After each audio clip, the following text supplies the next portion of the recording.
gonna try to be right there with you. I'm gonna try to be right there with you. But I I'm tell trying to you, make 80. you trying to make 80 back. You get there. You get there, brother. But look, I'm gonna go Well, ahead and see, cause I think everybody else that may come on may already know Bill here. But what I want to do, Bill, I hate to call you Bill, man. I don't even feel right calling you Bill. But I'm gonna go ahead and do an intro on you to these guys right here so they know who you are. And then I'm gonna let you, if you want to, you can tell them about yourself. So I want to share my screen with you guys in 1 second. Y'all can see that picture there, right? Mm-hmm. yes. You know that gentleman in the middle is Robert Conrad, Black Sheep Squadron. Y'all remember that show that used to come on back in the Yeah. 70s? A lot of history. I learned a lot of history from that show there. uh, Mr. Conrad there, he was a leader of that squadron. I believe he was a major in that depicted in that show there as a major, and he was a leader of those guys in that Black Sheep Fighter Squadron, flying those. I think they were P-51 Mustangs. I believe they called it. Okay, I want to show you another picture here. Let me see. Let me find this guy here.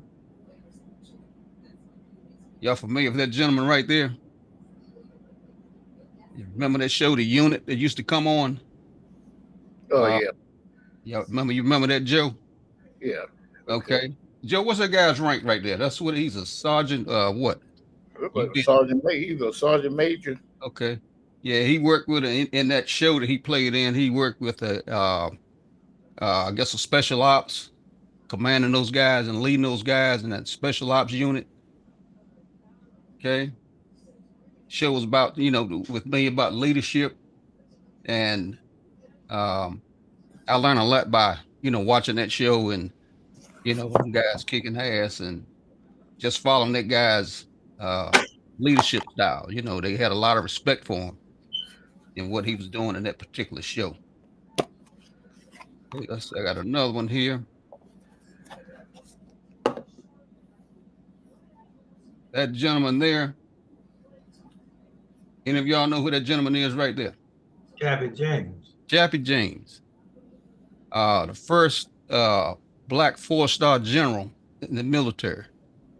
Chappie James. He was a fighter pilot. I guess, Bill, you can probably tell us a lot more about him, but I want to ask you, you ever meet that gentleman personally, Bill?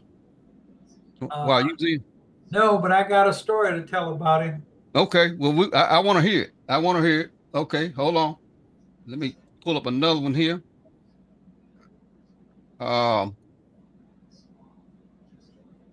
This group of gentlemen here, they was a part of course, we know who those guys were, part of the Tuskegee Airmen.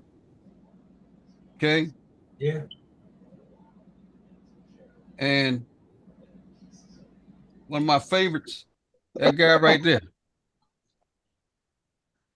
That's Mr. Bill.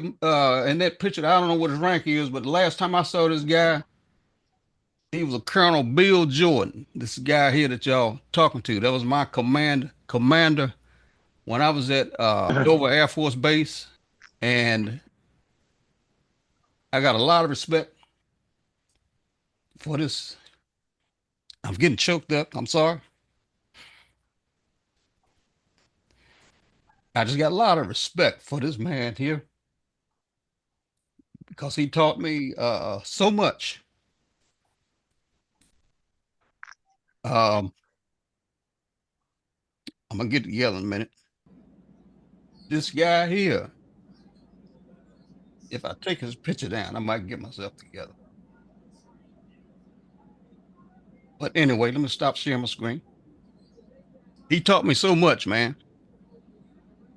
And like I said, Bill Jordan, he was full bull colonel that time when you colonel.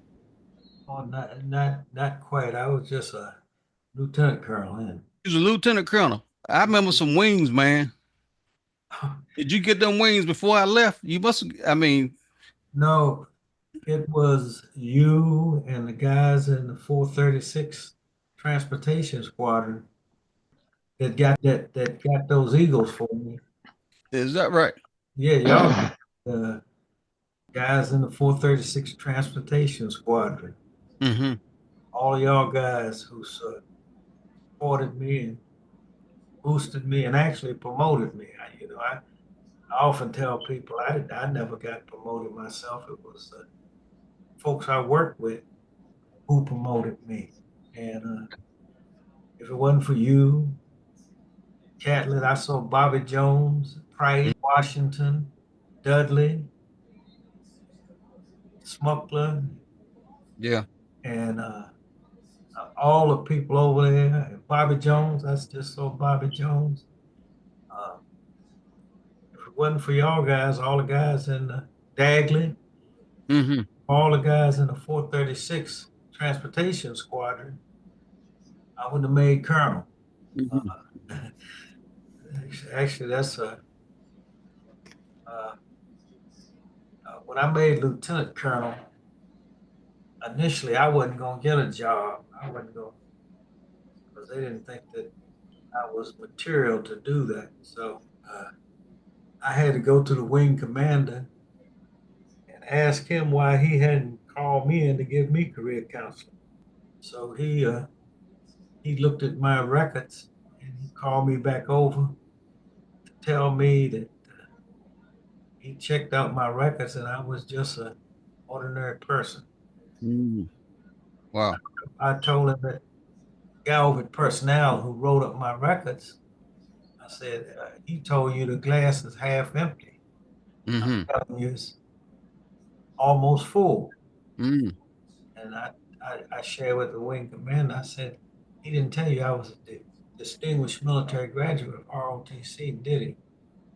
He said, no. He said, well, I'm going to take another look at your records. Mm-hmm. And next thing I know, he looked at my records and he put me on a list to get a job to see if I could earn colonel. Okay. And when I found out I was on the list, I told the brothers who were in the flying squadron with me, I said, no, I ain't going to get no easy job. They're going to give me what they think is the worst job on this base. Uh-huh. And so they thought they were sending me to a bad place, but I felt like Burr Rabbit. You threw Uh-huh. me, you threw me in the briar patch. So when they sent you down to our unit, They, that's what they call it. they Call sent themselves doing, me huh? out to the 436 Transportation Squadron, Yeah. which excelled, which y'all Mm-hmm. guys excelled at everything you did. We did. Yeah. Uh, I was probably one of the probably the best experience in my life. How outstanding the transportation squadron was, Mm-hmm. and uh, people, we were put in to be the outstanding transportation squadron in the Air Mobility Command. Mm-hmm. And I think that at least I know in 21st Air Force, we were the top uh, transportation operations squadron in the 21st Air Force, and it might have been for the Air Mobility Command.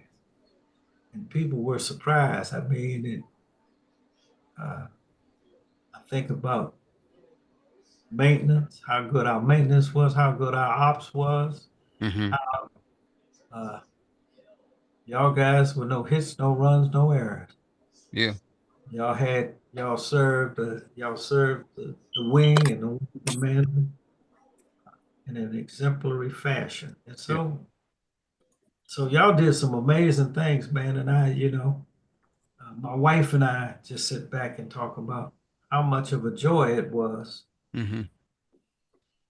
just to be a part of the squadron. Because Yeah. I know people have been telling y'all that, well, y'all just in transportation and all that, Yeah. but could nobody say nothing when y'all are like the best unit on that base. Yeah. Yeah. Well, Uh, I appreciate that, hearing that come from you. And like I said, I don't use when on the podcast since I've never used anybody's rank or time in service, but I just figured I had to bring you in that way. about you, because that's the only way that I know you or I've ever addressed you. And like I said, I just don't feel right calling you Bill. So I'll try to get used to that if you want me to call you that. But I also know I think you had a name they call you Wild Bill. Is that what they used to call you also? Wild Bill? Some people used to call me that because, well, I have to share with you about my career. See, I joined the Well, Air look, Force. hey, look, I tell you what, I don't want to cut you off. I really don't want to cut you off, but what I want to do with you, Colonel, I want to do a one-on-one interview with you. Okay. And I don't want to do it right now. I don't want you to give the guys too much. I mean, I wanted to introduce you, Bobby. You and Ron missed my intro of Colonel Jordan here to Joe and Mac. I had a rough time getting through it. I could have used you and Ron to be here to hold me up. Uh-huh. Uh, Ron, you ain't showing yourself. Where you at, Ron? But anyway, but yeah, I don't want to cut you off, Bill, but I want to do it. I really want to do a one-on-one with you. Okay, that's fine. Because I want to start, when I do a one-on-one with you, I want to start where it all began. I mean, I want you to go back as far as you can go back uh, with your, where it all began. I mean, you just didn't drop out the sky unless you're Jesus. But so I want you to start way back with me when we do get it on. So um, we'll set it up, and when you got some time to really talk, if you don't mind doing that with me. We will. Okay. No, So in saying that, and like I said, I really want to hear your story. Um, and I want to do it in that form. But I'm glad you're here. And you guys ready to get it on? Bobby? I'm always ready. Okay. Ron, and like I said, Joe, like I said, I just had to do that intro with the like I said, I'm gonna call you Colonel until I can get used to calling you Bill, okay? Ron, how do you address him? I know you pretty tight with him. What do you call him? Brother. You call him brother. Well, there it is. We're gonna we're gonna call you brother, okay? okay. But anyway, you know Ron, you know Bobby. That's Mac Lynch there. I met Mac. I'm gonna introduce you to Mac and Joe. I met Mac online, um, and I found out that Mac and I are from the same county in North Carolina. And I did an interview with Mac a while back. Matter of fact, he's my first victim when I started. Um, and I asked him what was his tour of in the Air Force like, coming in as a black man out of segregation right into an integrated Air Force. That's what I did with Mac. And that's Mr. Joe Broader there. He's an Army veteran. Joe and I grew up in Henderson, North Carolina. Um, I think he's maybe a year or two younger than me, but we a little small town. We went to the same church, same Baptist what prayer meeting on Wednesday nights, and same church. So Ooh, I'm learning something tonight. but Hey Ron, I ain't never heard that part there, baby. that I went to church. Hey, yeah. Man, hey, man, I was a usher, man. Hey, look, tell him, Joe, BTU, Yeah. Sunday school BTU, and then Wednesday night prayer meeting. Okay, Vacation Bible School in the there summer. it is, man. Yeah, I knew you had it in you, but I ain't never heard that part. Hey, man. I can preach a little bit bro. now. I can preach a little bit if I have to. Hey, But anyway, so there it is. Everybody know everybody now. So I don't know where Smitty is. Do you know Smitty, brother?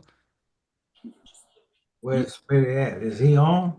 No, No. he ain't on yet. You know Smitty? He's still celebrating the Eagles. Oh yeah. yeah. Okay. He's trying to find some cast iron rings. Mm-hmm. So Smitty wasn't at Dover at that time. Okay. He Okay. didn't get it over till 91.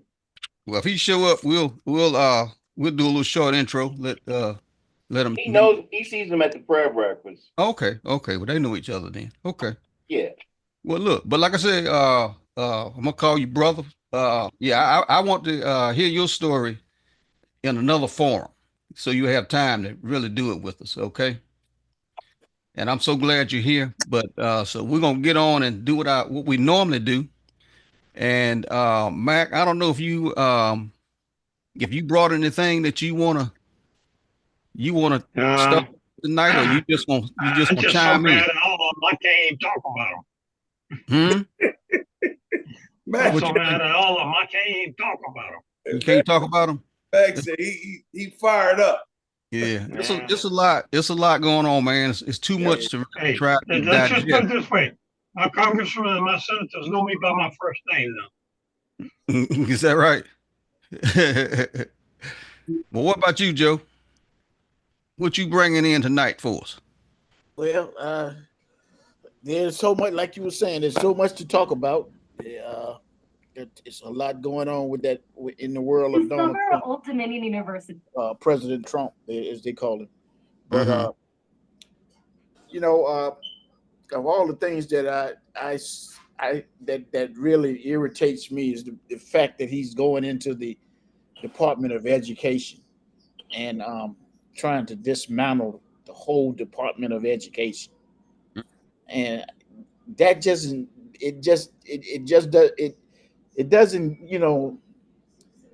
I just can't see that. I can't see how that would how public education and any kind of education will benefit from something like that. I just don't see any benefits of that. And you know, and as I look about it, I talked about in the last podcast about the fact that they said that this school of choice is what they call it, and they had a roundtable about it several years ago where they talked about how um, school choice will be the new thing now that and then you had a whole lot of African American families that were wanting to buy into that sort of thing and and how and they didn't look at the fact that and then they got the school vouchers that they giving out now to the charter schools and the different academies that they have, and it all to me it just signs of the times back in the '60s when they uh, when what they desegregated schools. It was so difficult when it first started out to desegregate those schools because I was in elementary school at the time, just getting ready to go to middle school when desegregation came out. But that's the topic that I wanted to throw on the table tonight, and maybe get some more feedback from that. Um, Anybody want to speak to what Joe just said? Well, I'll tell Joe that I went to a segregated school, okay? Graduated from a segregated high school. So I never did know an integrated school. Mm-hmm. What about you, brother Bill? Yes, sir. You say you are from Spotsylvania, right? Oh Okay. man, I was born and raised in Washington D.C., but Oh, okay. Well, you didn't. Okay. I went to segregated schools until I went to high school, and Mm-hmm. went to a newly integrated high school.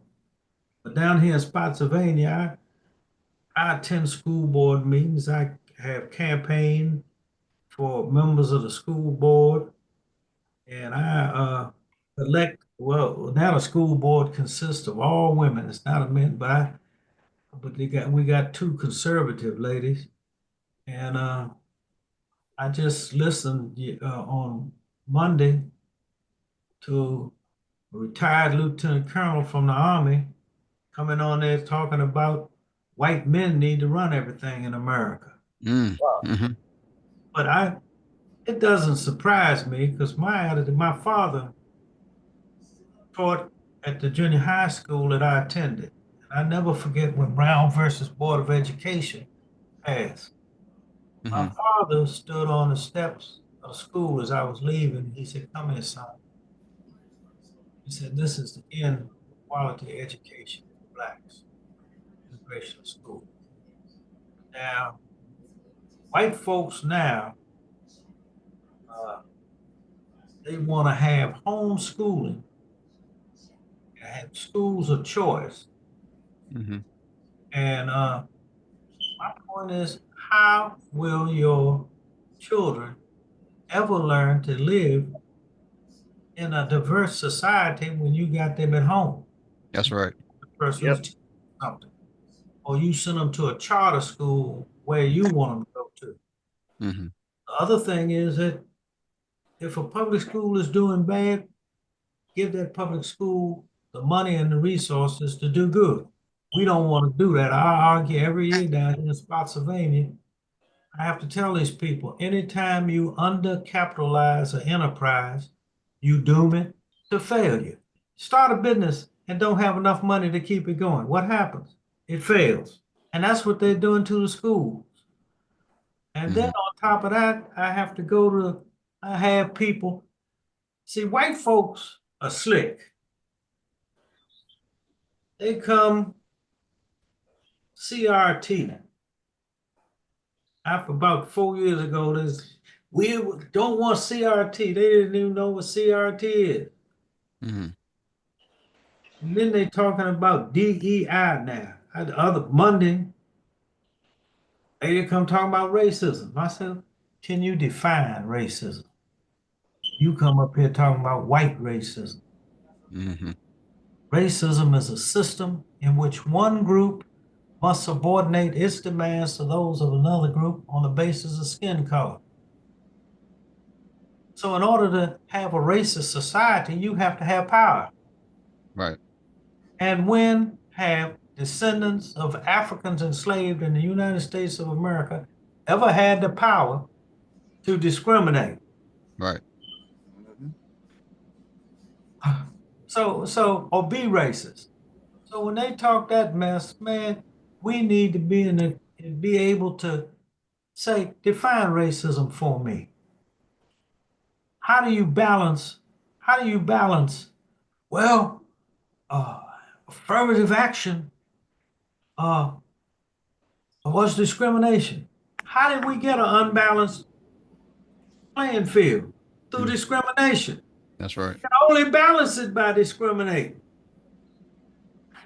Uh, uh, but see, people don't understand that, and we buy into the thing, and folks, they use us. I mean, Hmm. they use us, and have some of us talking about. Well, man, I tell you the truth. A lot of times when I hear these brothers talk, I think about what my aunt told me, which used to be a clarion call in the black neighborhood. Hmm. Don't make the white man mad. They don't make him mad. Don't make the white man mad. Man, Wow. boy, you can't make the white man mad. Mm. When you wanted to punch that dude out in the service for calling you the N word, man, you can't do that. You can't have a white boy. They Mm. gonna send you to jail, Bobby Jones. Hmm. How twice you going to jail if you? I don't care what he called you. They just called you that. So we live with that in the schools. Hmm. It's called brainwashing us and colonializing our mind. Hmm. So, so this is what public education is about, and we need to be at the school boards raising hell, man. They have a white lady come there talking about these books were pornographic, wanting books banned from the library down here in Spotsylvania.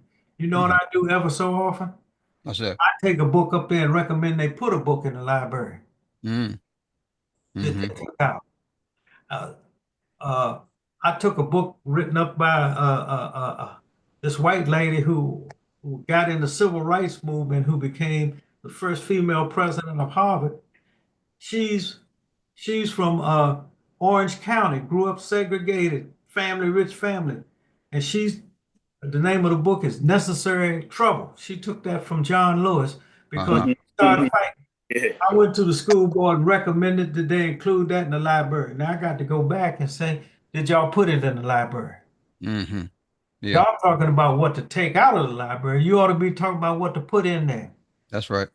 Uh, now I do have one book, but I can't recommend that. I got a book called Unwritten History of Slavery. It was a book written in 1942, done by Fisk, where they interviewed 30-some ex-slaves in Tennessee and Kentucky and put this in a book. Mm-hmm. One of the chapters I remember the most out of it was every Thursday was whipping day.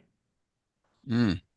And then when you read that chapter, have you ever heard your parents say, I'm going to get you for what you think, and I know you ain't thinking good. Because every Thursday was whipping day, whether you needed it or not. Just Mm. to remind you, you was a slave. Mm-hmm. Mm. And Mm. there's another chapter in that book that says they treated stock better. They treated stock better. That's why I told you, man, education, parents need to supplement what their children learn in these schools. Yeah, they do. They need to say, hey, no, that's not true. And all of us know what I'm talking about. I ain't invented nothing. You know it. The only thing I was going to ask you about you and Joe was that both of y'all walk barefoot in the winter to get that water. 5 miles you told me about when you were talking to me over the ops desk there. Was a barefooted. Yes, that's what you told. Hey, look, y'all laugh. Y'all laugh. It's funny now. Hey, look, y'all think it's a joke. Hey, Colonel, hey, listen. Hey, Hey, listen. look, Joe Brody sitting there. I don't know. Joe may not experience it. I know Mac. You Hey, done lost. You done Mac get well out of the experience, Mac know bro. what I was talking about. Hey, look now. I don't know if you remember, Bobby. Hold a minute. And look here, brother Bill. And you had to carry some water with you to bring some back. Tell him, Mac, you had to prime that pump, right? Hey, yeah. That pump Tell him. get dry, you got to prime it. And let me tell y'all, and y'all laughing, and let me tell you something.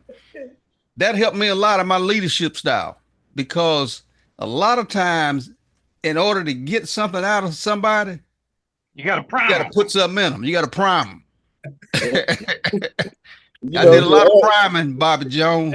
I think I primed your ass a few times to get.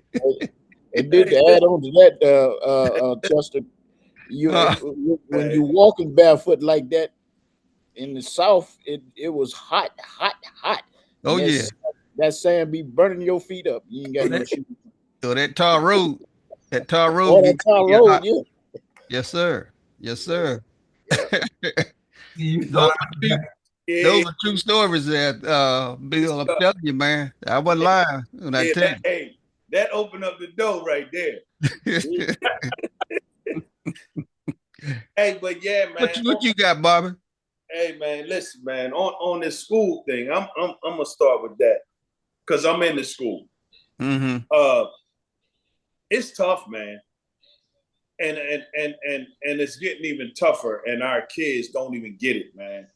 They don't get and they don't understand because they're not getting it at home. The thing they're getting at home is, I'm gonna go buy you these Air Jordans. I'm gonna get you these Beats ear. I'm gonna get you the best phone. I'm gonna get this, and you're gonna be the best dressed, the best. You're gonna have the best electronics and all that in school. Right. Mm-hmm. Then they go to school and cuss the teachers out, Mm. right? But that's okay. That's okay. As long as the teacher don't say nothing back, they can do that. Mm-hmm. So my job, and I tell them every day, listen, I'm not here because I have to be. I'm here because I want to be. Mm-hmm. I said, because I make enough money to sit home all day. I'm good. I said, but I'm here because y'all need this. I'm giving y'all I'm giving y'all the teachings of life because obviously y'all ain't getting it at home. I don't say that to them, but obviously they're not getting it at home. Well, let me ask you that is it a man in the house with most of them, Oh or yeah, oh yeah. okay, okay, But let me put it like this, and I'm not saying they're not men. Don't get me wrong. I will say there's a male in the house because there's teachings that they should be getting that they're not getting. And I say that I made the analogy of a kid the other day. I said, "What does a car engine run off of?" He said, "Gasoline." I said, "So let's take this. Your education is your gasoline. Your future, that's your engine. Without this education and something to take you through life, you lost. And it's even worse than it was when your grandfather, your great grandfather, and all them, they had these things that come along, jobs in the steel mills, jobs at the auto plants, jobs at wherever these companies where they needed 1,000 people to run this thing with 3 shifts. They could come back from it. You cannot come back from not getting an education because it's too much. If you can educate, you can get this algebra. If you can make that telephone work and do things to keep your parents from finding things out, you can get this algebra. It's no different. You That's had right. to learn how to use that phone and make it do the things you wanted to do. So it's no different. Life is no different. You always going to be learning. You're never going to not learn. And when you go around here and you ground here and the girls, oh, this bitch and that bitch and you know, I'm like, come on, man, that's not cute. Yeah, you're a pretty little girl, but you're ugly. You know what I mean? Because of your mouth, your disrespect of yourself. Because you're disrespecting yourself when you're doing that. You're not disrespecting anyone else. It's yourself. And I tell them flat out. These white kids are here, they laugh. But see, both of their feet already inside the door. Both of their feet already inside the door. Yep. They laugh at you. Now, when you come for that job or you come out and you need something and they're in charge or they're there in some kind of capacity and they come in there and say, yeah, you know, this guy named Bobby Jones said he know you. Bobby Jones. Oh, yeah. I went to school with him. Oh, yeah, well, he's here for this. Nope. No, we ain't gonna do that. I know him, but I don't know him like that. Let's keep it moving. And I tell them that all the time. Like, yo, this is real. This is not fake. This is real. It's not going to get any better for you unless you make the step to do something better for yourself. Right. That's right. You know, and then, you know, like we talking about Trump and this boy that just took over the Pentagon. Elon Musk. Listen, man. Nah, I'm talking about Hegseth. Listen. Oh, that one too. He trying to go up in there and erase any and everything that a black man has ever done for this country. Right. One thing they'll never be able to do is understand that this country would have probably folded if it wasn't for the black man. Every war, even the thing that they call the war, they call the Civil War. To this day, I still call it a conflict because one brother wanted slavery and one didn't. So they had the little family fight. That's what that was. But every war that's come to this country has been saved. And this country has been saved because of black men. Everyone. It's they can't say nothing about it. But they want to erase that history. Yeah. Because they don't want, and I think that's kind of our fault too. And it goes back to when they wanted to, you know, back when Trump was president the first time and they wanted to go around and tear down all the monuments. I was like, no, I was like, don't tear them down. put yours up next to it. Because when that little white kid goes up and says, Daddy, who is that? And they say, oh, that was Colonel Bragg and he did whatever, whatever. And then you put somebody right next to him and they say, well, who is that? And you tell them that's Toussaint Louverture or that's whoever. And then, but they're going to say, oh, don't worry about him. But what is that going to do to that kid? It's just like when you tell a kid not to do something.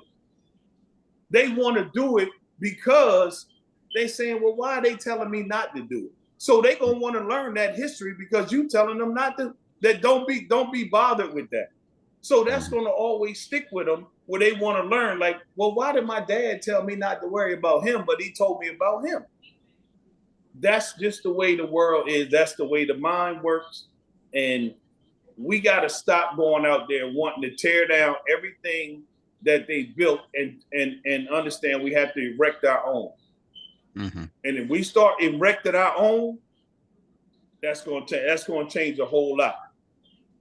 Well, if they will allow it, because they got the power. They got the power now, Bob. Oh, no doubt.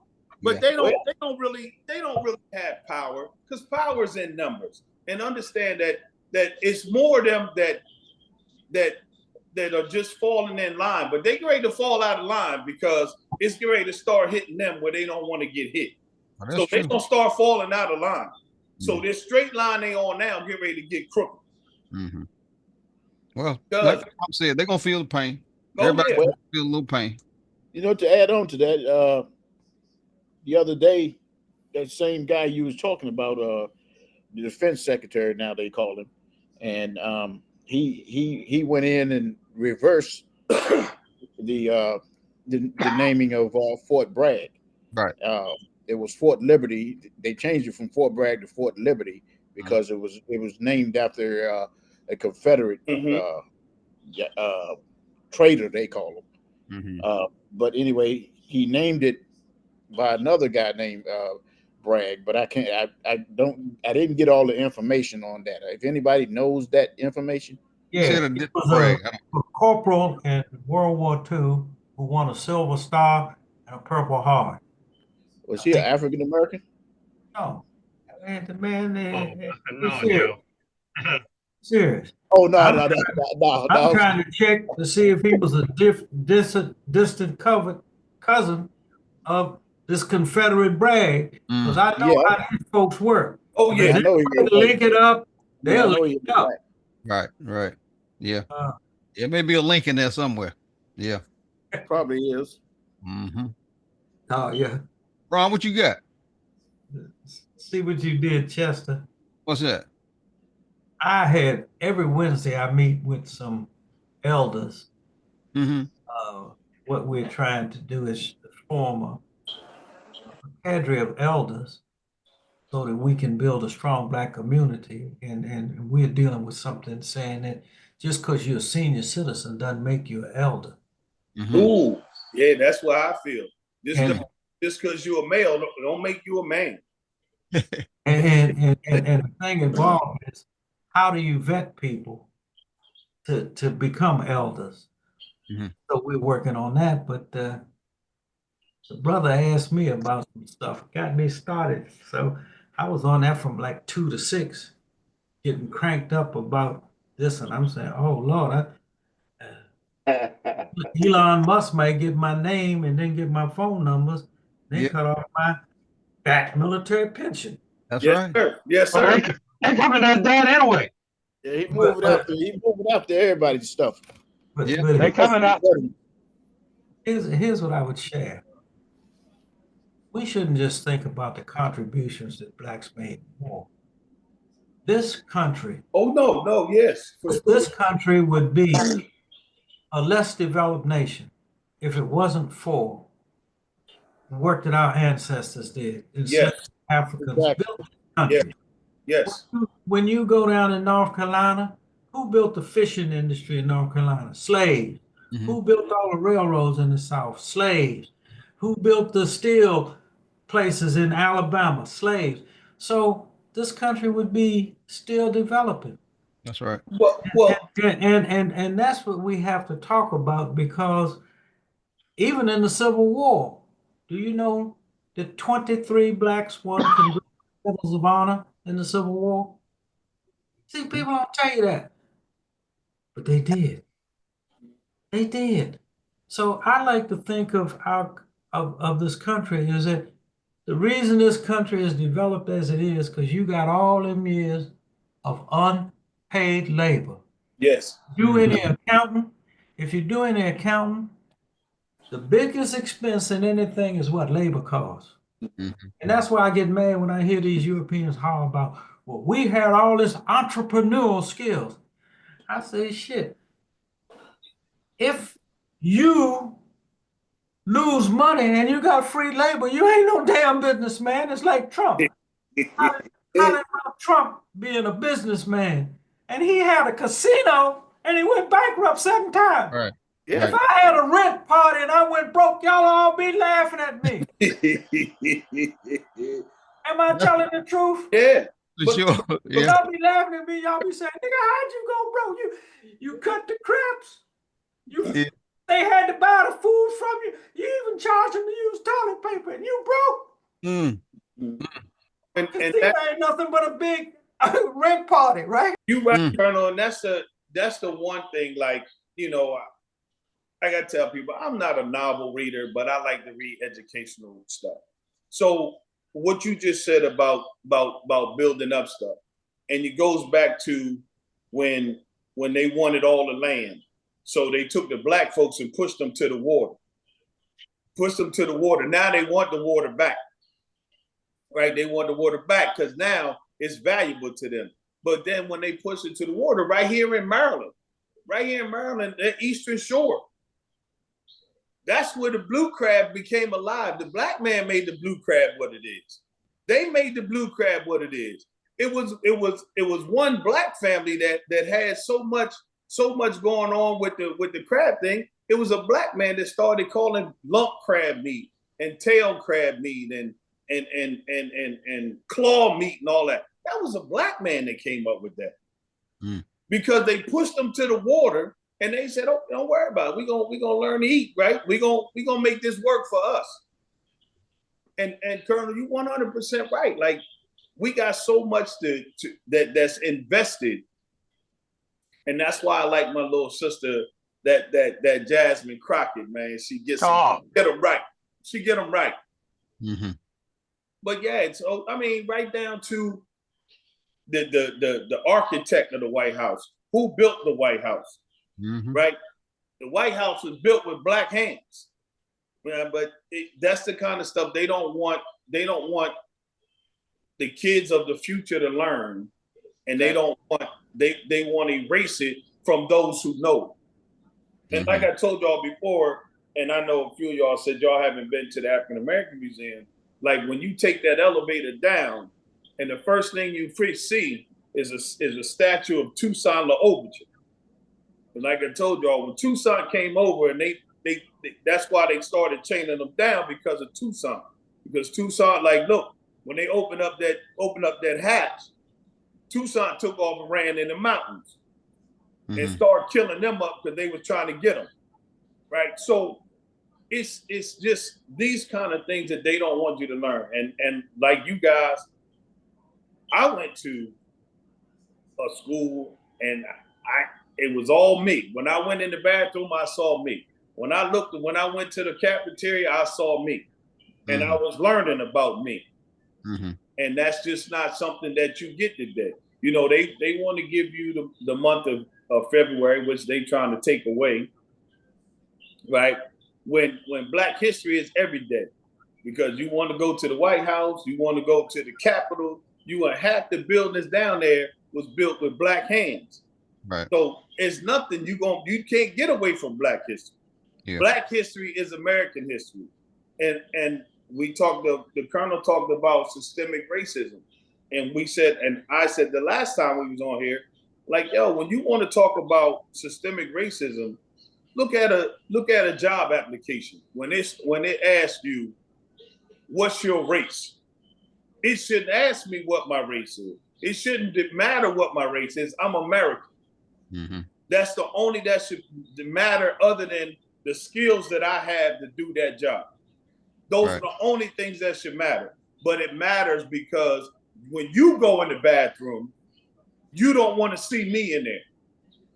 When you look in the mirror at work, when you go to your lunch at work, you don't want to see me. And that's why it matters to you why that race thing is on the application.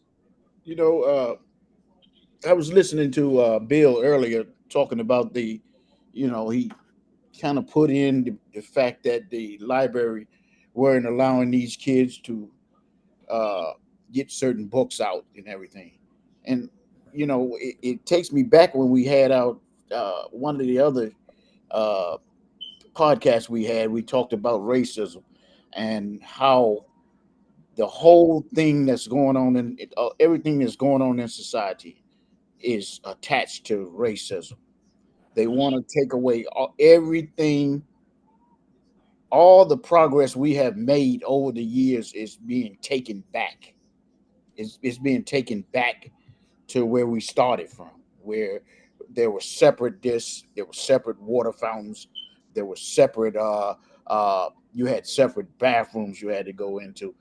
You couldn't eat in the diners, and all of this is related. I ain't saying it's related because Oh, the oh yeah. man in the White House, the man in the White House is a racist, Mhm. and it's No doubt.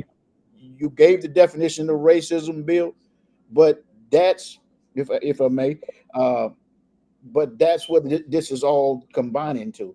They don't want, and I served in the United States Army for 10 years, and uh, I served my country, and that flag right there, when it just gave you chills back in the day. I don't have them same chills now for that flag. Mm. That's just me. I ain't got Mm. them same chills I used to have for that flag. I respect it, you Right. know, to a degree, but I don't have those same chills I used to have for that United States flag, because it represents the U.S. that I really don't know. Mm. Um, Mm. the U.S. that has a lot of hatred in it and have killed a lot of people and still killing people. As far as when COVID hit, look at all the people that died from COVID that could have been alive right now and sitting on top of the earth just like we are. But yet we had a president there that said it ain't nothing. He said you don't need to wear a flag, you don't need to wear a mask. Most of those bus drivers in New York City and stuff were riding around with those buses, didn't have no protection from the COVID and died. And because of the president we have, that cult like thing that he has going on up there. That everything he does, they backing him. They scared to say no to him and all of that. But I just wanted to say that about what Bill had said about those books and how they don't want those little white kids and black kids to know how treacherous the United States has been over the years. Joe, let me just add something that a famous Mhm. North Carolinian told me, Reverend Douglas Moore, who was in the Southern Christian Leadership Conference with Martin Luther King, and he actually led the first sit-in, which wasn't at Greensboro, was at Durham, North Carolina. Durham. Yeah, led by Doug Moore. Doug Moore told my brother and I about the civil rights movement that is cyclical, that we would make progress, and then we would go back, and then we Mm. would make progress again. Mm. Mm-hmm. All that's happening now is uh, telling us, put on our fighting gloves. We got to get out there and fight. That's a Exactly. part of that progress. Yeah, we listen. The thing they don't understand or they don't want to, or they know. I put it like that. Listen, we done survived 400 plus years being kicked, stomped, beat. We've survived, and we're not going to not survive. We're not going to not survive. It's just that now we got to do it. We got to do it with our minds and not with a fist. We got to do it with our minds, and we got to stay strong with that. Mm-hmm. We need those minds to take control of what our hands had to do before. Mm-hmm. Okay.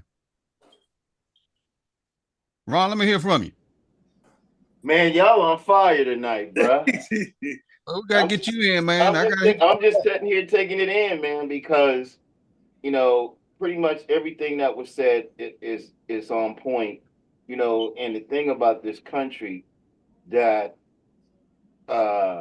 someone mentioned, I think it was Joe, about how they don't want anybody outside of their circle to break in. And it is cyclical because what they do is they take pages from history. People often say history, repeats itself. No, history happened already. So people are going backwards and see what was successful back then and try to apply it today. So the willing participants are the black folk. Black folk are so transactional as a group of people. That's what keep us from moving forward. Everybody want, something, but they're not willing to work for something. Like you were talking about how people put in the work back in the day to get ahead. And I always say we did such a good job raising our children that our children don't have a goddamn clue. Some of our children, I should say, don't have a clue of what it's like to go through what we went through and what our parents went through. To them, that's like, oh, that was back then, but that's not now. And one thing that gets me more than anything is to hear somebody say, I got a black friend. What the hell is a black friend? Why can't you just have a friend? Why I got to be a black American? This is the only country in the free world that worry about who's voting and what race of people are voting and decide we don't want them to vote. So they take their names off the books, right? And that's how it works in this country. They take your name and they do things to your name, and it's up to you to recover your name. But it's not so much about education, it's miseducation, because when I hear our folks say, well, the teacher don't like my son, so I'm not sending him back to that school. It's not the damn teacher's job to educate your son. It's your job to educate your son or your daughter. If you want them to be educated. If you just want them to walk around and be zombies, then yeah, let the school system teach them. Because I would tell you this, man. I said, when I was at college, I went to a black college and I was sitting there and I said to myself, I go to a black damn university. I don't know shit about black history. I just started taking classes. There was historians at the school. So they had this one guy, his name was Dr. Quarles. Dr. Quarles wrote a book that every university and school, I don't know if they're still using it, but it was called Negro in the Making of America. And he was a Morgan man. And I used to sit there and talk to his wife, and I was like, I need to talk to your husband. Why don't you never invite me over for dinner? She would start laughing. And I said to myself, it's not about what everybody else is doing. It's about what we're doing. Oriental family can come into this country and sell us food when don't nobody know how to cook food better than we do. We cook food with wood, man. They had us out living in the damn farmland, and all we had was some brick, and we made our way, and we barbecued, did collard green that, but all that was done with nothing. We have gotten to the point to where, and people got to learn to say no to kids when it comes to materialistic things. That's what I mean by transactional. We're so transactional. Like, for instance, Butch back in junior days, he gave us $300, and nobody knew what the $300 was for. It was for your vote, you dumbass. You know what I mean? And then he said, "Oh, if you got children, you get $600," and that was the surplus at the time. So when they talk about balancing the budget and doing this, first of all, I tell people right now, stop sending me chain letters about everything that Trump says, because until the court systems fall apart, I ain't even worried about it. You know what I mean? Because we got to take care of our neighborhood before we can advance any other neighborhoods. Mm-hmm. And we can't do that if we don't get on the same page. Yeah. We don't have anybody right now that we can say that's out front leading the cause. Right. Mm-hmm.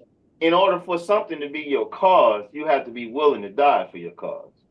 That's the ultimate sacrifice, right? That's right.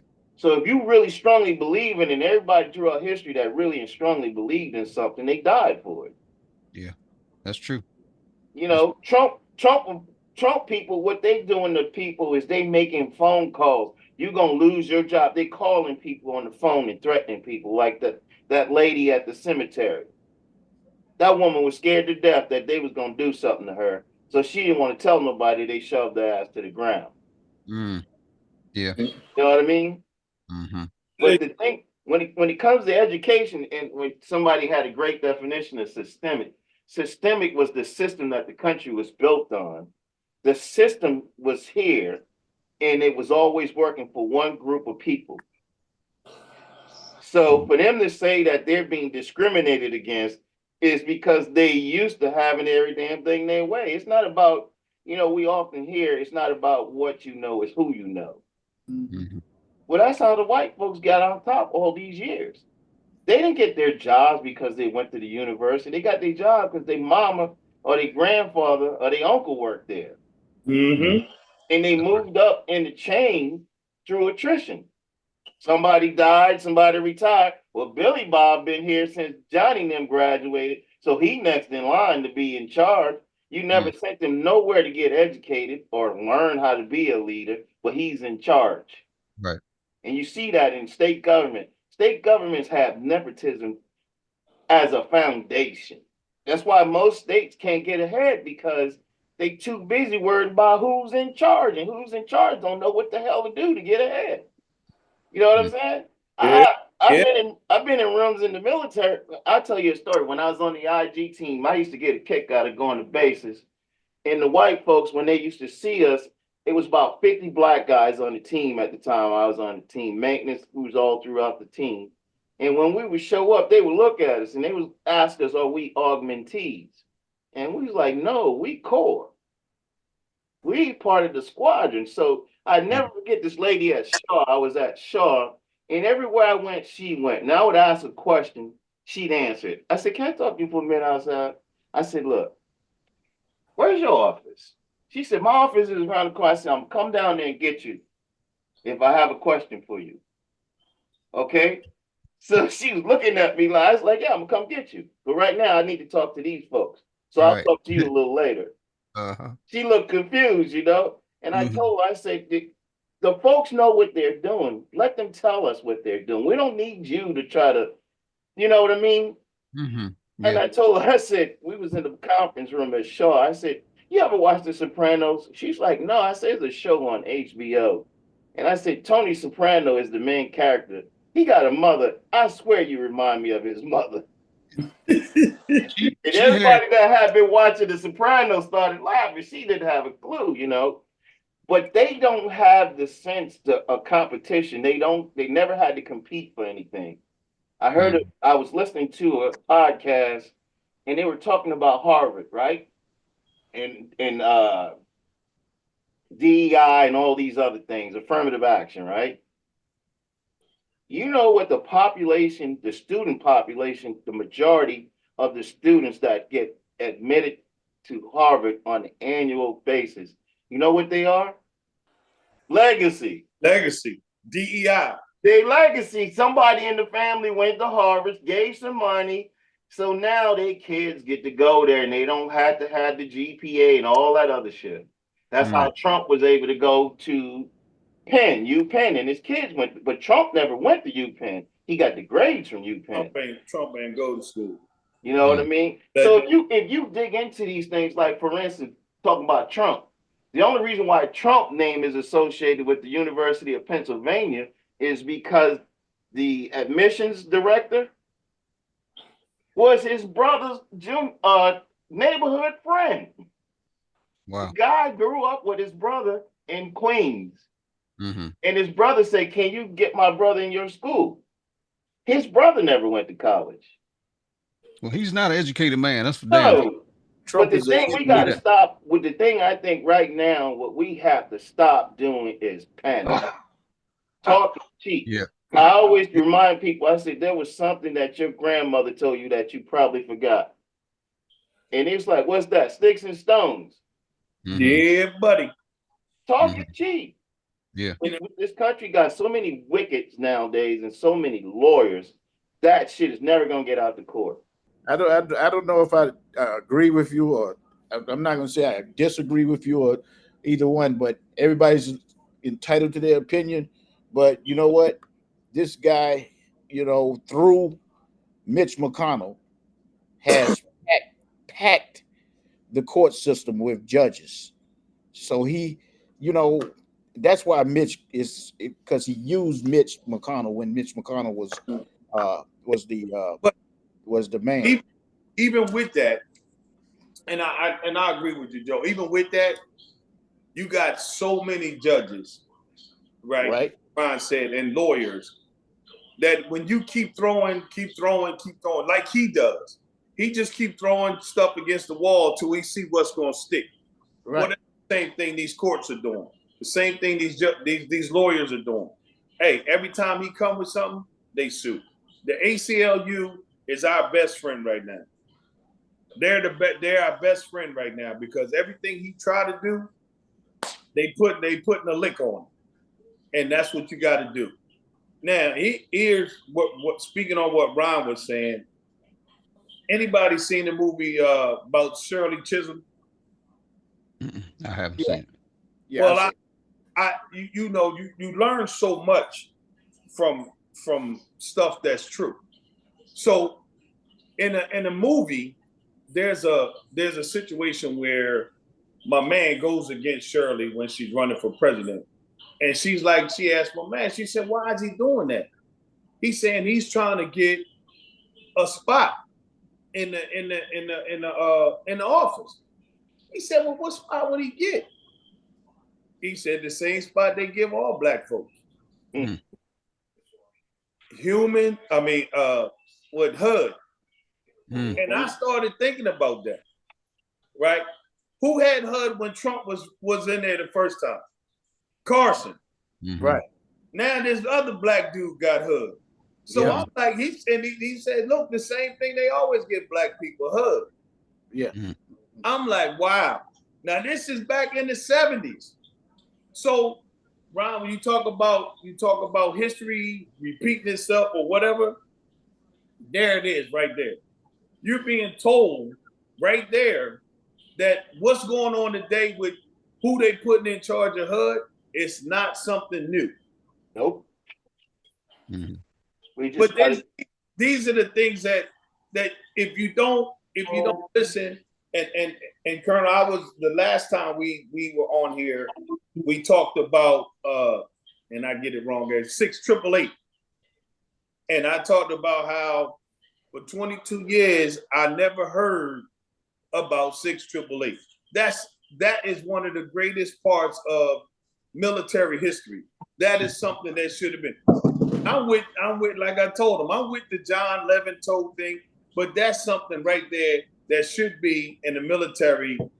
It should be part of your military training because those women made you happy to be a soldier, an airman, a Marine, a naval, a Navy person, whatever. That made you happy to be it because now you getting your mail. You hearing from family. Family's hearing from you. That changed the whole concept. And then I wonder, and it made me think like, why did the military care so much about mail and made sure that you wrote that letter home while you were in training to make your family know that you okay? Well, it's because of those women. Right.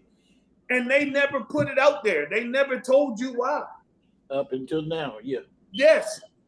And if it wasn't for, and I'm pretty sure it was a white man that went and found that out and dug that up and made a movie out of it. Made money off of It it. was. Yes, But indeed. Transaction. these are the things that most people wonder why. And then when you learn about it and you've been involved in it, you're saying, well, dang. No wonder they told me I had to call home in 72 hours and I had to write a letter as soon as I got there. The first week, write this letter, even though it was almost a letter that they wrote themselves, right? And you just put your name on it. Yeah. But they made sure that you sent that home to let your family know that you was all right. And it was because of these women. And those women showed that by these guys getting their mail, that how much difference it made in their attitude of why they were out there doing what they were doing. Well, you guys probably never went through mail call. You probably never had that.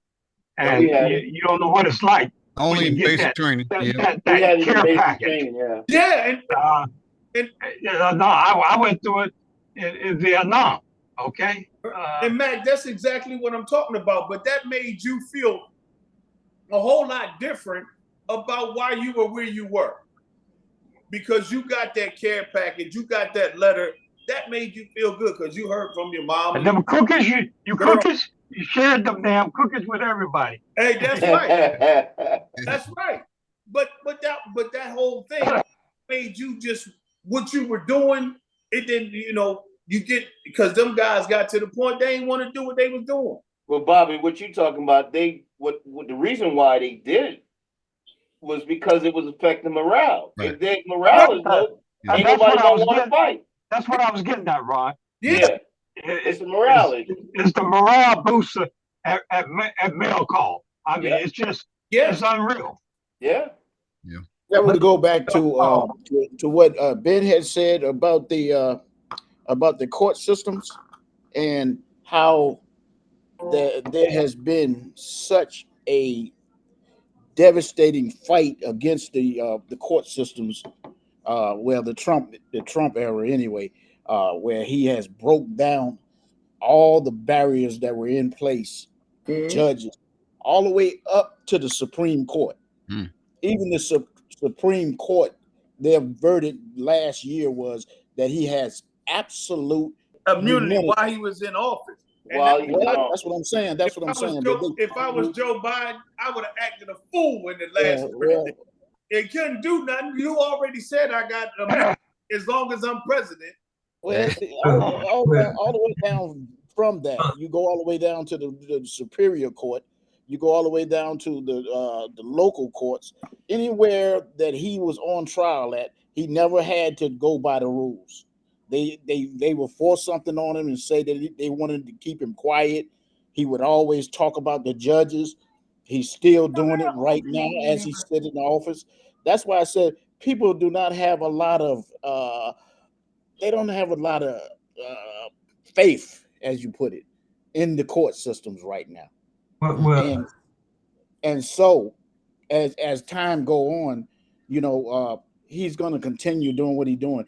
It's my opinion that, and this is my opinion only, that the only thing that's going to stop this man is the court, is the God of my understanding, and the faith level that I have, that an act of God is going to be the only thing that's going to stop this man right here. Joe, I'm going to ask everybody a question.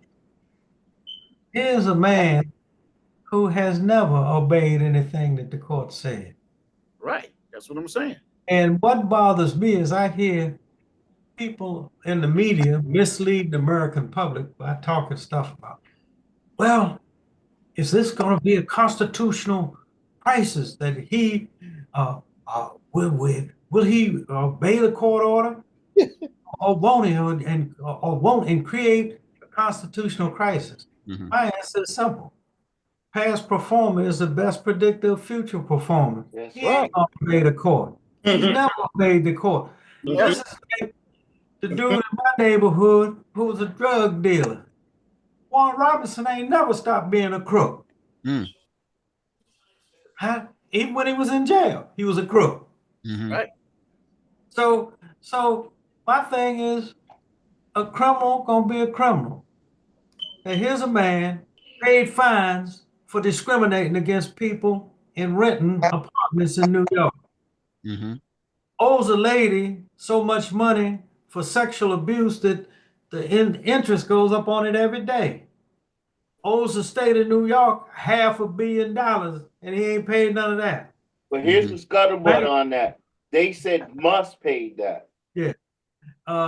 That's what's going around. They saying Elon Musk paid all of those things you just mentioned. He probably He did. gave him the money for it. It's probably true, Ron, because I saw his 4-year-old son on his shoulder In the White House. in the Oval Office. So, Yes. but see, that's even worse because you know what that means? That means a South African, I call him a South African carpetbagger. Which he is. When blacks took over South Africa, he ran out, he took his million He hauled and ran out to the citadel of white supremacy. Mm-hmm. And he's paid money. And here, the person we elected president has delegated all the presidential powers to a person who couldn't run for the office. That's right. Naturalized citizen. That's right.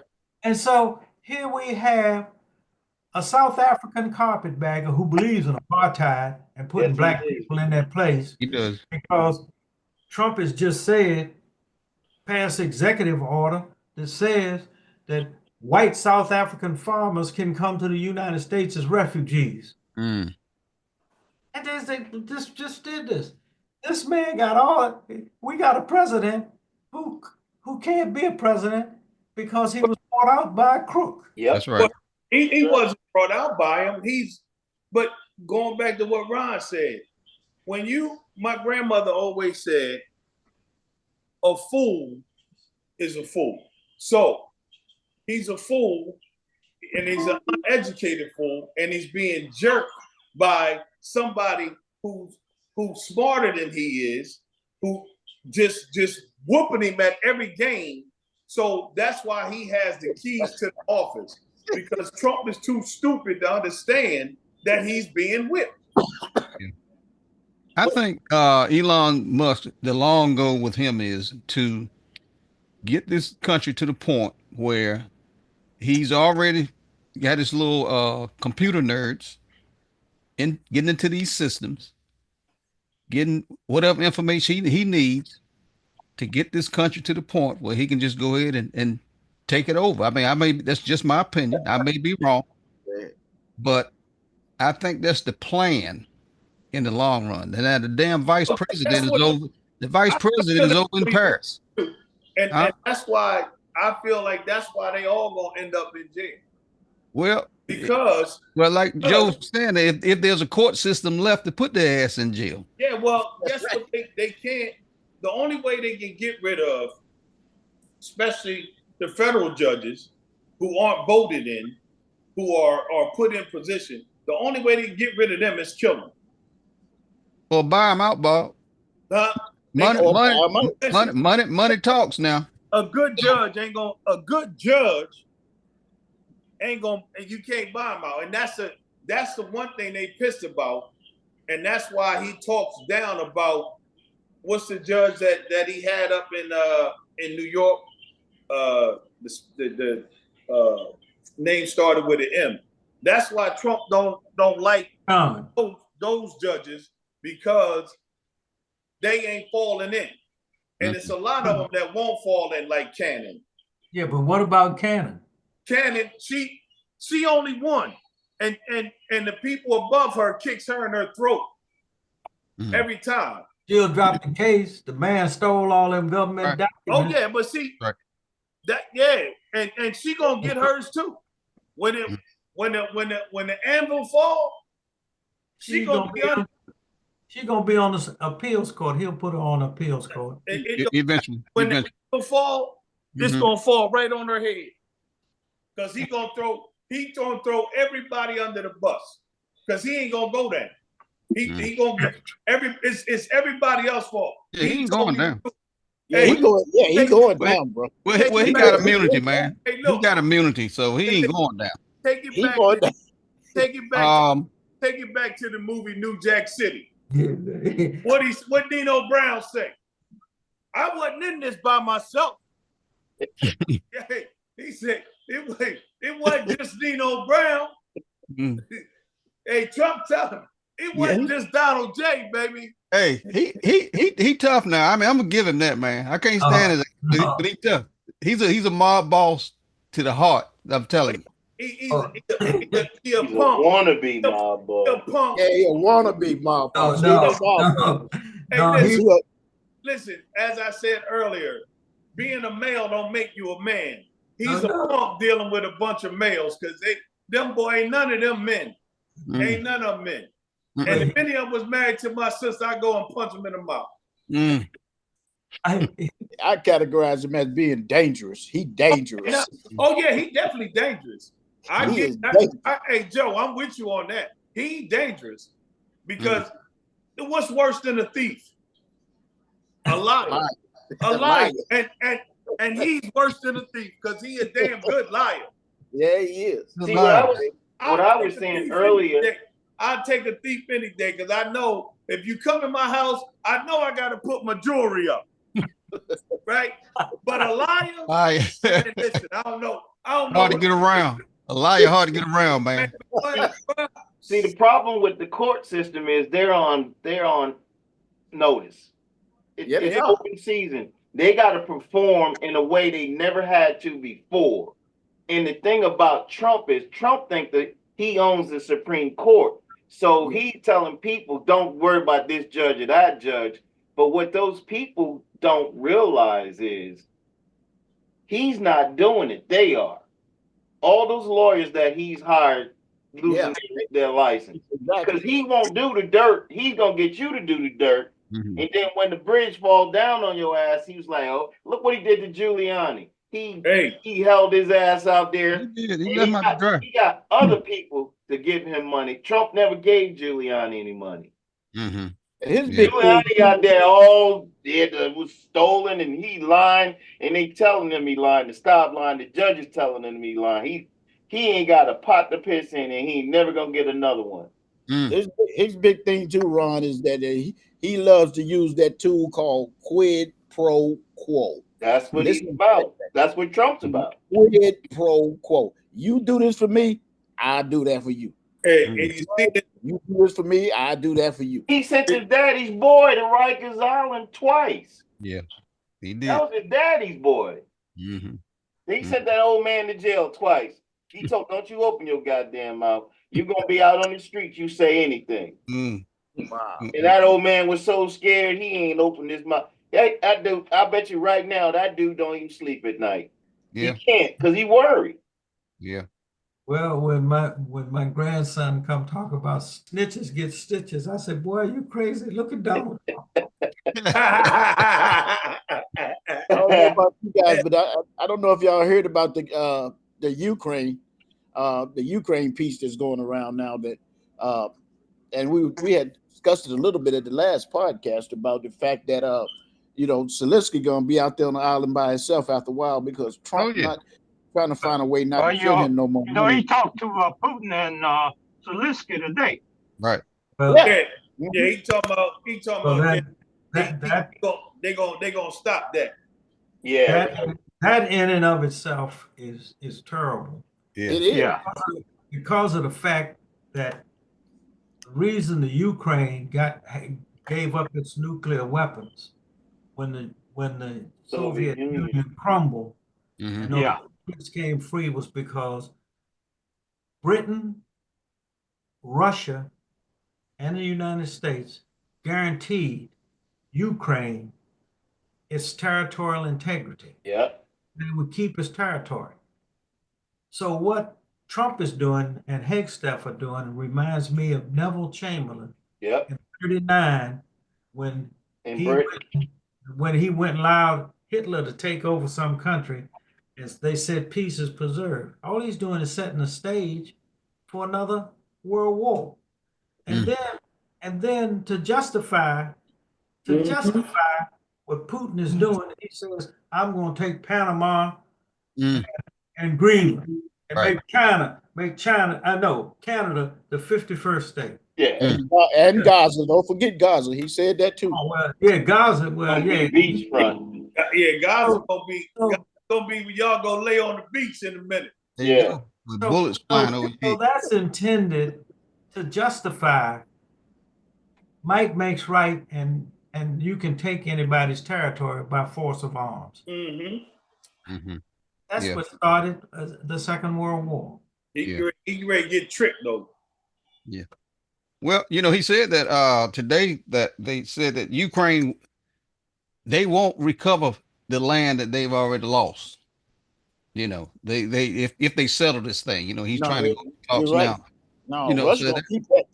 it's just dirty, man. Just It is. It's nasty, man. I don't know. That's the second time Russia has taken land, though. They did Yeah. that in Georgia. Mm-hmm. Yeah. And but here's the thing. Somebody was talking about the Democrats and the Senate and all this in the House. I go all the way back to Harry Reid. Harry Reid screwed the Democrats because when Obama came in office, the Democrats had the Senate Yep. and the House. Yep. Yep. Right? And yep. Harry Reid would not get rid of the filibuster. He would not ram shit. The only thing he rammed down their throats was Obamacare. That's the only thing he was on board with, because Nancy Pelosi told him she was doing it without him. But Harry Reid had the power to change a lot of this shit that's going on. The 60 votes, all of that. He refused to do it because Mitch McConnell, well, you're going to break the norms, and then, it's not going to always be a Democratic president, this is the way it's been going anyway, throughout the ages. Whatever party's in power, that's where the shift goes. So this wasn't anything new. But them white dudes, man, they get in the back office, it goes back to being white. You're absolutely right, Ron. It goes back to being white. Yep. I work with the Democratic Party, and I can tell you, I got a buddy who says, I got a buddy talking about Republicans are racist. I say, so are the Democrats. If the overwhelming majority of white folks weren't racist in America, we wouldn't have these problems. They elected a crook. They elected a crook as president. That's right. I mean, this is tantamount to electing John Dillinger president. Right. Yeah, and I said, you said that, and I talked about. So now, what can you say to a person that you say is a felon and they can't vote? They can go vote all they want. Ain't nothing you can do to them. That's true. Ain't nothing you can do to them. Mm-hmm. What you gonna do to them? If you let a felon become president, then you can't tell me I can't vote. But well, Bobby, you got to understand white folks. I understand. You got to understand white folks. Well, we let a black person in there, so it's all right to let a white criminal in. There you go. Exactly. Exactly. You right. You 100% right. Yeah. I work with the Democrat Party too, and Reverend W.T. Ramey. He, God bless his soul. He's gone on, but he told us back then, the Democrat Party is divided too. There's black Democrats and there's white Democrats. And the whites and the blacks don't come together that often. They came together this time at the last minute to try to get Harris in as our president. Other than that, they don't associate too tough with us. Got to do look at two people. Look at what's the name out of West Virginia? You're talking about Joe Manchin and Christian Sinema. Yep. Look at them people right there. They were Democrats. Yeah, well, they had an opportunity then. Now that you said it, they had an opportunity at that time to get the Civil Rights Bill passed of 1964, and they both shied away. Yep. But that's just what you said, Joe, about the divide. You get the white Democrat and the black Democrat. There you go, right there. Well, I described vested for them. I describe it as That's where it goes. all Democrats are progressive. It's just that some Right. white Democrats don't believe that these progressive policies apply to black folks. Mm. And I say the difference between the Democratic Party and the Republican Party is, in order for me to be a Republican, I got to shuck off all of my black culture and everything and try to become white. Mm. The Democratic Party will let me come in there still being black, but that doesn't mean that I'm achieve all of my goals being in the Democratic Party. Yeah, ask Tim Scott. Didn't mean to cut you off, Bill, And Brian Donald. Tim Scott. There you go. And Brian Oh no. Hey, did he marry that little ugly ass white woman? No, Brian. Hey, listen. That wasn't nothing but that was a toggle switch, man. Yeah. Yeah, that's a toggle switch right there. Wait, when you know a toggle switch, that's when something don't work. You put a switch on it. So, hey, that's all that was. But to show you how stupid he is and dumb, he afraid that everybody's saying he gay, he ain't had a girlfriend. Yeah. Lindsey Graham didn't go get nobody. He got a girlfriend. Lindsey Graham just there you want to be. Girlfriend. Well, check that dude out. He missing in action. Just asked about him the other week, and I told him, I said, I seen him. They interviewed him one day. I saw him from nowhere. He came from nowhere, but he was not smiling. You know, usually you see his gums and everything, and all his teeth, like the guy from Fat Albert from the Cosby Kids. That one little kid from Fat Albert and the Cosby Kid. But this time he ain't smiling because what's his name? Trump ain't asked him to do nothing. No. He ain't asked him for now. Well, I hear the boy from Florida's going to work for governor. Who's that? What's his name? Donaldson. Ryan Donaldson. I hear he's going to run for governor. Listen. Yeah, he gonna get his bubble burst because he think he on the next level and he ain't. He ain't, because he didn't get picked for nothing either. No. And wasn't. And he ran there trying to boss hog folks, talk about doesn't he have a power over this and this? No, he don't. Mm-hmm. The president of the United States is just like anything else. He's an ambassador for the country. That's first and foremost. He's a figurehead.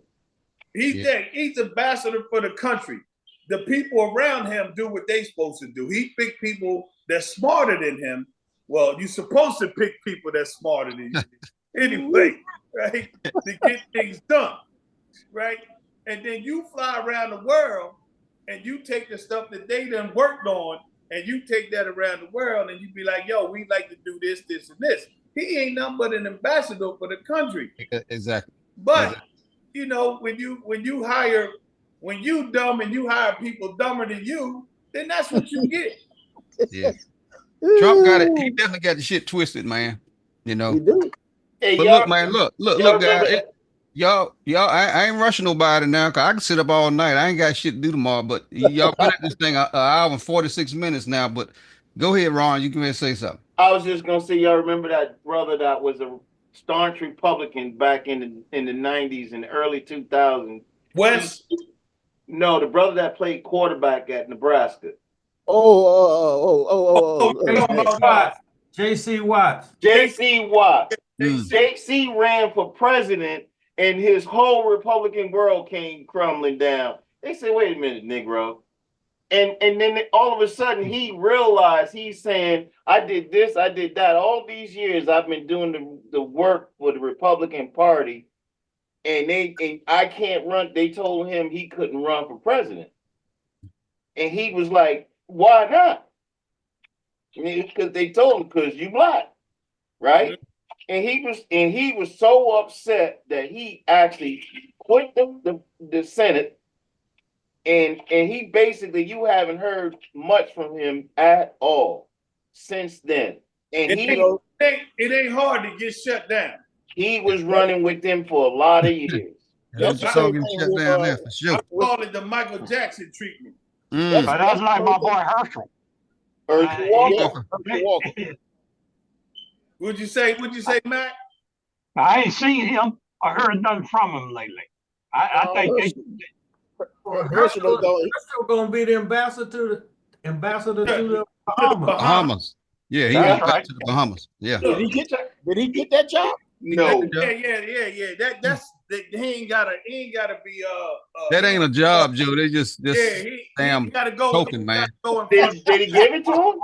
He got that. He ain't gotta go in front of nobody. Right. He ain't got to do no talking. So I just listen. All I want him to do is just go down there, eat some conch and all that. I want him to bring the blue water from the Bahamas to the United States and take the water from the United States and take it to the Bahamas. Right. That's all I want. Mm-hmm. So I can have some pretty blue water when I go to the ocean. Hey, Herschel, what In is the it? U.S., buddy.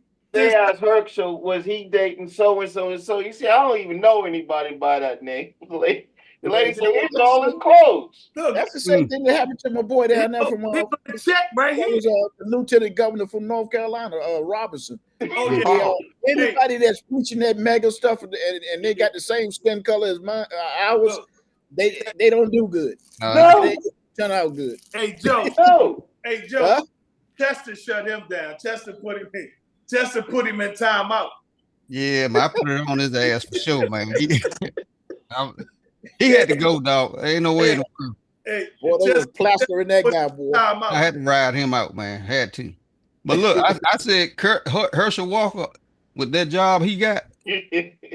I said, y'all make sure you understand. Hear what I said. All he got to do is go to the Bahamas and eat some conch. Okay, y'all know what conch is, right?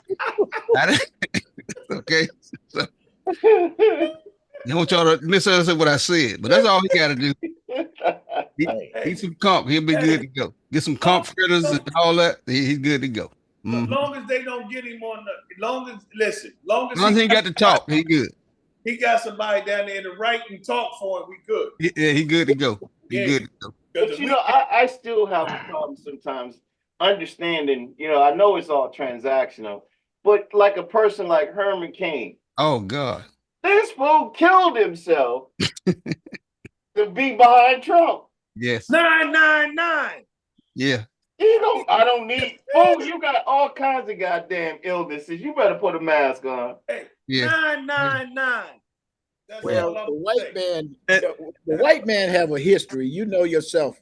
The white man have a history of bamboozling people. Oh yeah. They did it. Jim Oh, yeah. Jones did it back in the day, Yeah. and where them people were drinking all that Kool-Aid. And no, they didn't. Maybe they didn't know, but anyway, it's cult-like. And this phase here is just the same thing. Just it's cult-like. Yeah. These people talking, they walking the same walk. You know what I mean? And they believe anything. The truth is not even the truth.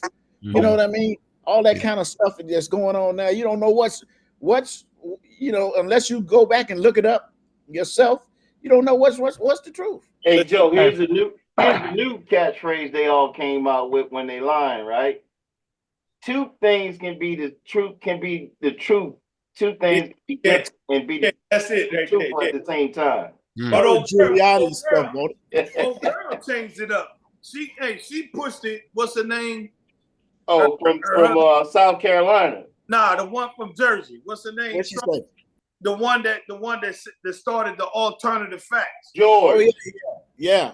Yeah. Oh yeah. Okay. That's when everything kicked in. Yeah. When Yeah. she said that alternative facts Matter, yeah. it's Oh, been you on talking ever about the little white? You talking about the little That white mean- girl that was the media person? You talking about George, what's his Kellyanne name? Conway.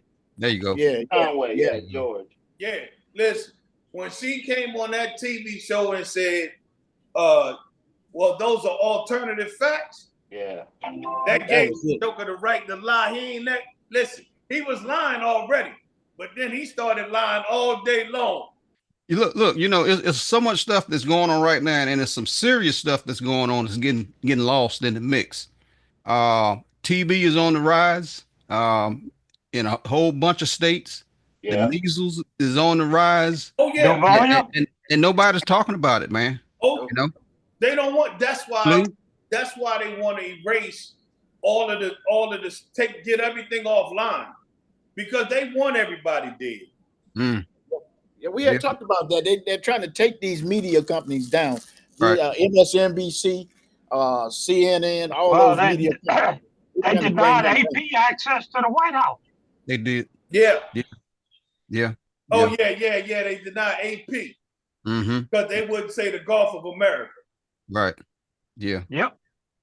Trump, man, just by the wave of his hand, you know, he can get things done, man. The wave of his hand. Wave of his hand. I like that one. Hey, that mother. He Yeah, got me fishing. he's vicious, man. He say he's He's the second coming of Bewitch, huh? He's the second coming of the devil, Hitler, man. Something. I don't know what the hell it is. I don't know what it is. Dangerous. He's dangerous. Yeah. But look, man, look, I'm not gonna hold y'all, man. I don't like to hold you guys too long because you might not want to talk to me next time. Y'all done pushed almost 2 hours on this thing. Listen, man. But look, Hey, y'all got anything y'all want to wrap it up? And Price, you got something you want to? Bill, Joe, anything? I ain't rushing y'all off, but I'm just saying I don't like to keep you guys too long, man. I'm done philosophizing for the evening. Huh? I'm done philosophizing for the Well, evening. you did some philosophizing, brother. You did. Y'all brought the heat tonight, man. I'm gonna tell you. look, Bill, you got any final words for?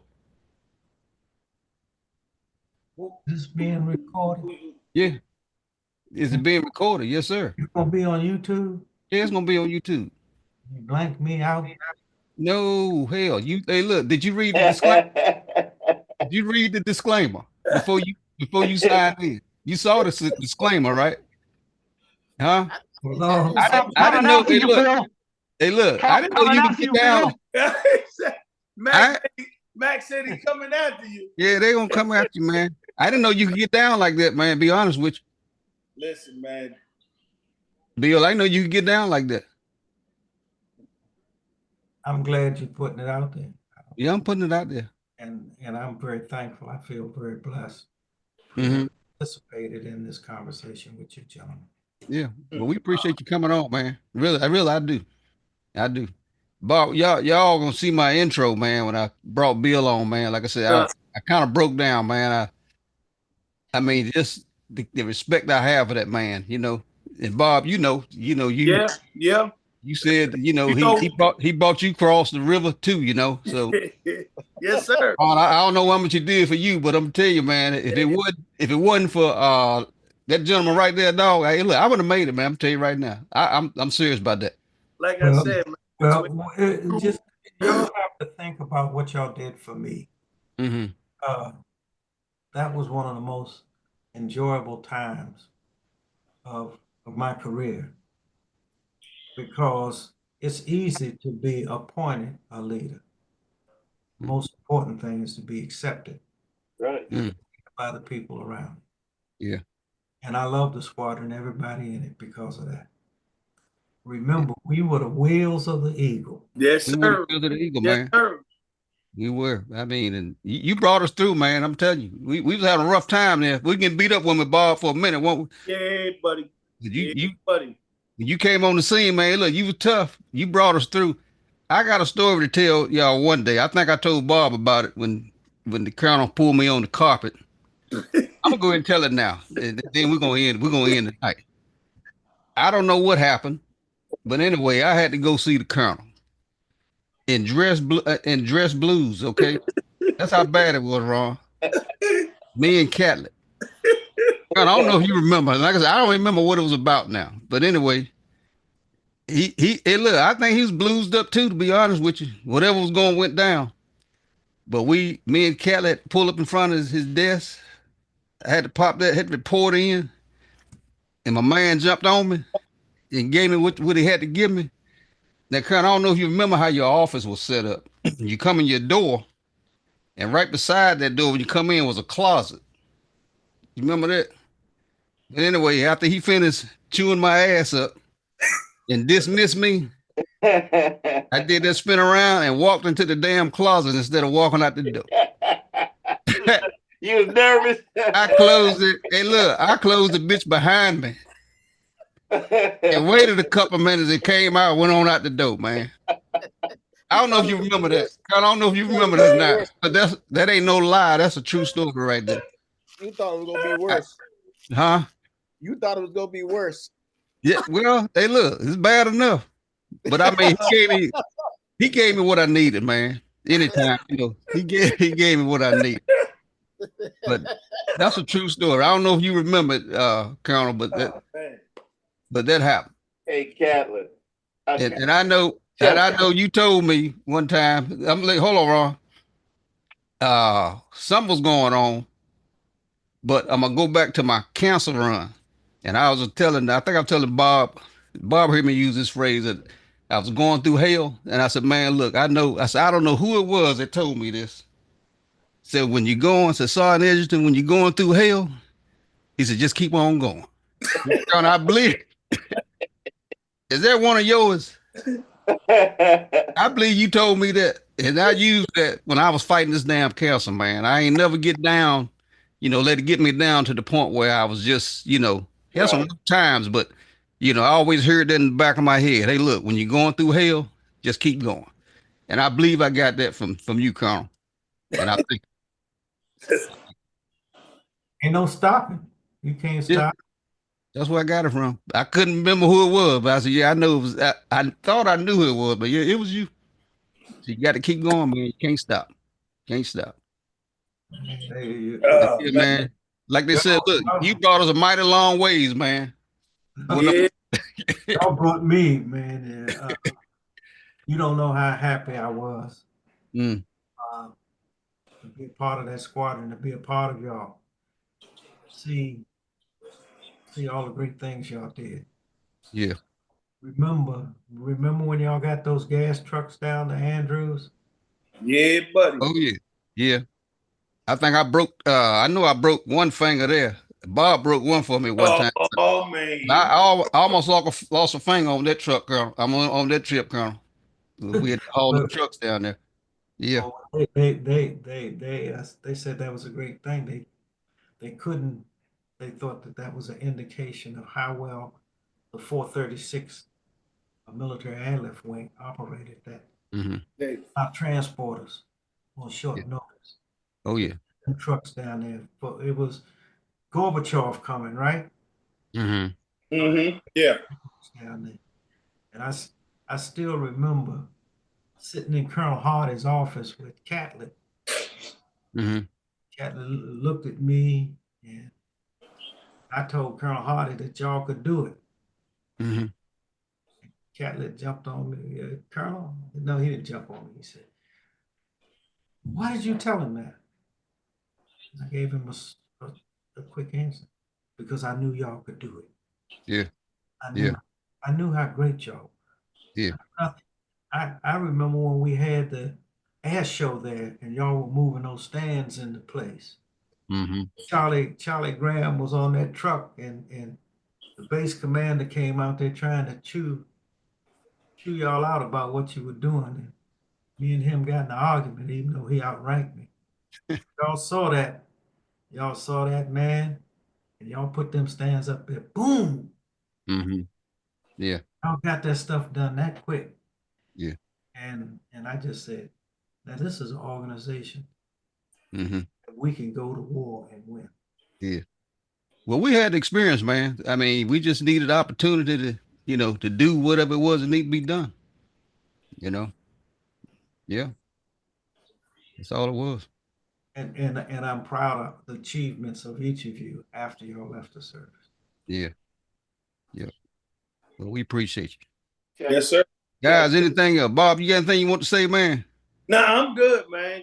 I don't want you still here too long. We might have to hear one of them lies. I ain't up for it tonight. Hey, I don't Ron, do nothing tonight. Ron?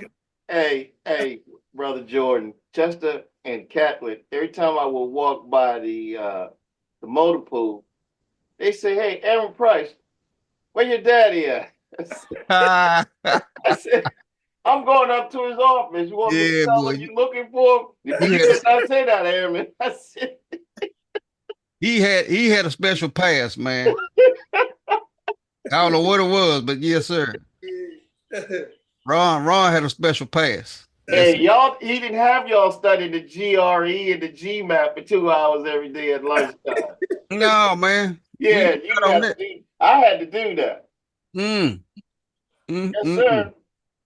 Yeah. Joe, what you got? I'm good, bro. Mac?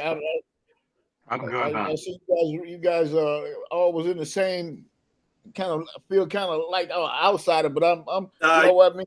I You're appreciate you outside. guys. I appreciate you guys being in the Air Force because I was on the ground down there, and a lot of times, man, in firefights or whatever was going on, man, the Air Force will fly by, man, and boy, we would get pumped up then, you know. Mm-hmm. So I appreciate the support from the Air Force. Yeah, man. One couldn't do it without the other, Joe. You know, I got respect to all of the services, man, from the Coast Guard on, man, because one can't do without the other.